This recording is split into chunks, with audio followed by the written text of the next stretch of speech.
So today we will be starting our sixth chapter, that is major landforms of Earth. Landforms of Earth. There are two forces acting on Earth. One is the internal force and the other is the external force. Internal force because of the radioactivity and the heat, and external force are many. Wearing away is known as erosion. Wearing away. And rebuilt and rebuilt is deposition. And this wearing material is deposited is built at some other place. It is called deposition. Rebuilt. So they give shapes to mountains, plateaus and plains.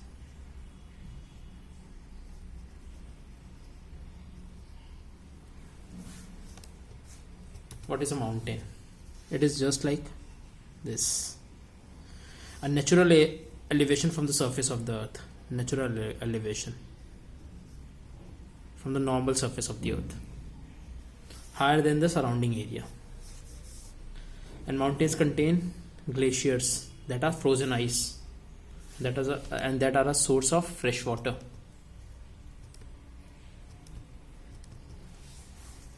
And several mountains are arranged in a line form, that is called mountain range, like the Kailash range. There are a series of mountains. Series of mountain.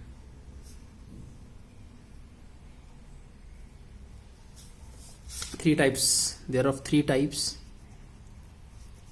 First is fold. When two different plates of the earth comes together, they come closer, so there is an upliftment of land in between them. That is called fold mountains. By the process of folding.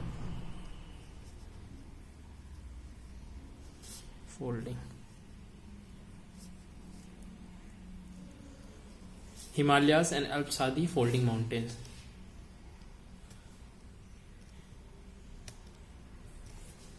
Next is the block mountains. When two divergent plates slide against each other, there is a form of depression and the nearby areas rises up. That is called the block mountains. And we have an example of block mountains.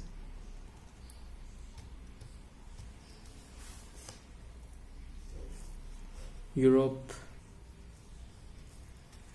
Third is the volcanic mountains. When volcanic eruption occurs, there is an upliftment of the land, like this, in the vent shape. So mountains are formed. They are called volcanic mountains, like Mount Kilimanjaro.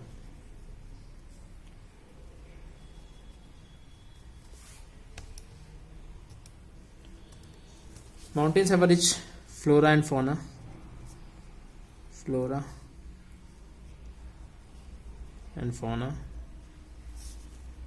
Source of fresh water in the form of glaciers.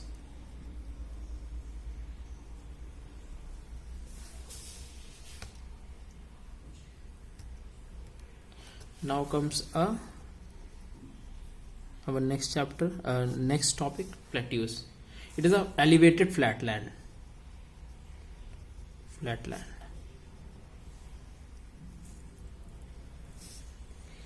It is just like a table.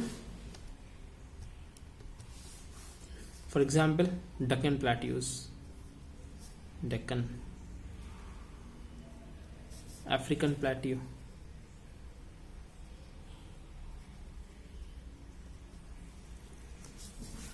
Tibetan plateau. They are a rich source of mineral deposits.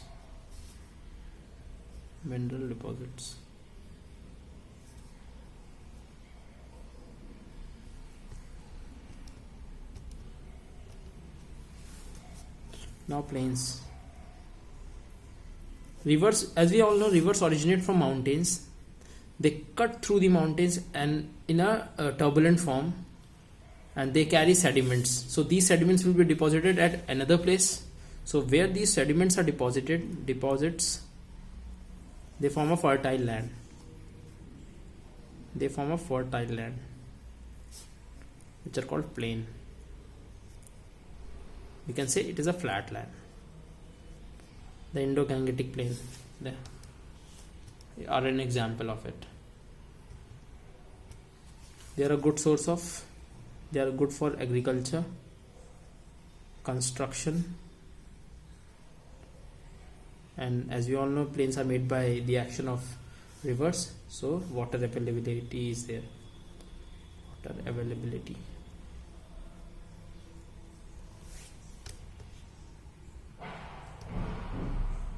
So these all things we have in our chapter 6. Now